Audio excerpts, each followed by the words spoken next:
और हमारी समस्या आज हमारे समाज तंत्र, राज्य तंत्र, अर्थतंत्र और धर्मतंत्र, चारों के तंत्रों के समक्ष शायद ये समस्या महत्वपूर्ण है कि वो अपना अपना धर्म चूक गई है। धर्मतंत्र में राज्य चिंता क्या है? उसमें सत्ता चिंता तो बहुत है, इसलिए आपने जो सब कहा कि इतने सारे शंकराचार्य हैं वगैरह वगैरह, तो सत्ता चिंता या फिर धर्म का जिस प्रकार से राज्य सत्ता प्राप्त करने के लिए दुरुपयोग हो रहा है, वो भी धर्म की ही सत्ता चिंता का एक स्तर से विस्तार हुआ है लौकिक जगत में। लेकिन धर्मतंत्र के अंदर राज्य चिंता होना निहायत उसका प्राथमिक धर्म ये है, क्योंकि लौकिक धर्म कैसे बचे।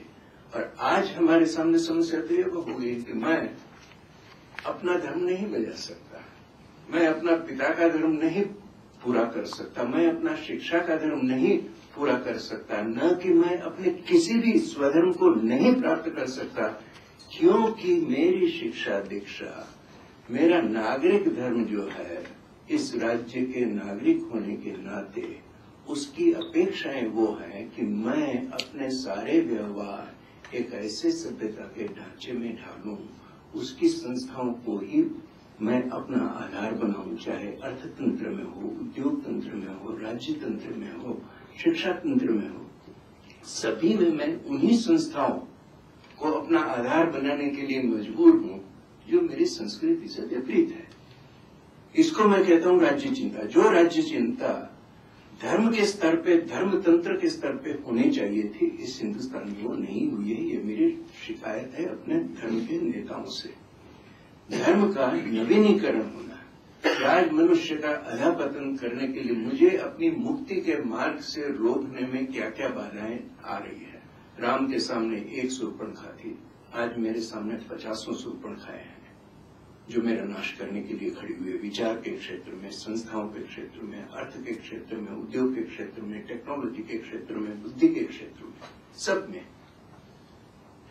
इन चीजों के प्रति जागरूक करने में धर्म शिक्षा की जो भूमिका होनी चाहिए, वो भूमिका हिंदुस्तान के अंदर बहुत सारे धर्म चूक गए हैं, धर्मतंत्र चूक गए हैं, नवीनीकरण नहीं हुआ। शायद महात्मा गांधी पहले थे जिन्होंने हिंदू धर्म को आधार बना करके धर्म का उस हिसाब से नवीनीकरण किया गया। आज हमारे सामने क्या चुनौती है, और उस चुनौती को मैं अपना धर्म निभा सकूं, इसलिए अपने धर्म के आधार पर मैं कैसे उन चुनौतियों का सामना करूं, उसको कैसे नई दृष्टि दूं, ताकि जो अनेक जो मेरा अधःपतन करने के लिए जो शक्तियां खड़ी हुई है, हिंसा की अनेक शूर्पणखाएं जो खड़ी हुई है, उनको मैं पहचान सकूं। विजन कहां से मिलेगा आज वो विजन? तो इसलिए आज धर्मतंत्र के अंदर किस प्रकार की बहसें हैं, ये जो हमारे सामने मूलभूत चुनौती है, उस चुनौती उठाने वाली बहसें क्या हमारे धर्मतंत्र में हो रही है क्या? क्योंकि ये जरूरी है, क्योंकि जिस प्रकार की हम चुनौतियां उठाएंगे उसी प्रकार की सत्ता, उसी प्रकार की पावर, उसी प्रकार का कंट्रोल हमें मिलेगा। अगर हमारी बहसें बहुत ही मामूली किस्म की हैं, हमारी पावर कोई नहीं मानेगा, हिंदू धर्म को कोई नहीं मानेगा। लेकिन अगर हम बड़ी जो मूलभूत बहसें हैं, जो मूलभूत चुनौतियां हैं मनुष्य मात्र के सामने, उनकी अगर बहस में हम हैं, हमारा धर्मतंत्र है हिंदू के नाते, जो गांधी जी ने इसलिए हमेशा कहा कि मैं सनातन हिंदू धर्म को मानता हूं, तो वो ऊपर उठ गए, पूरी दुनिया की बहस को बदल दिया उन्होंने। आज उसकी स्थिति धर्मतंत्र में, हिंदू धर्मतंत्र में क्या है? मेरा एक जुड़ा हुआ सवाल है स्वामी जी इसके साथ, क्या हमें परिभाषा देंगे, कब एक मंदिर धर्म स्थान कहलाने के योग्य बनता है? अभी आपने बहुत अच्छा और बड़ा गंभीर प्रश्न रखा है।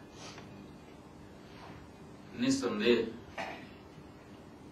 मूलभूत सिद्धांतों पर चर्चा करने के लिए बहुत कम गोष्ठियां हो रही हैं, बहुत कम विचार विमर्श हो रहा है।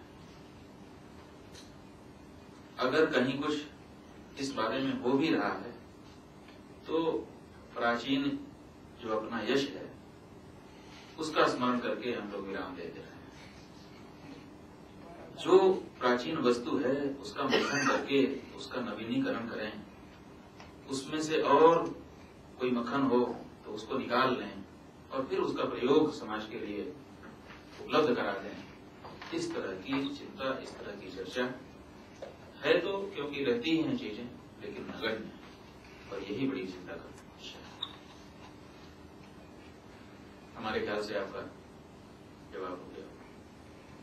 और जो यामिनी बहन कह रही हैं कि कोई मंदिर या कोई धर्मस्थान, एक सच्चा धर्मस्थान किन परिस्थितियों में कहलाता है। अब ये तो बात अलग ही है कि जो धर्म का सच्चा स्वरूप है, जहां पर वो दिखाई देता, वो सच्चा स्थान है। नहीं, पर आप क्या कसौटी रखेंगे, क्या लिटमस टेस्ट होगा? आपसे मैं यदि कहूँ कि ये केवल मंदिर मात्र है, चार दीवारी में एक मूर्ति रखी और पूजा शुरू कर दी,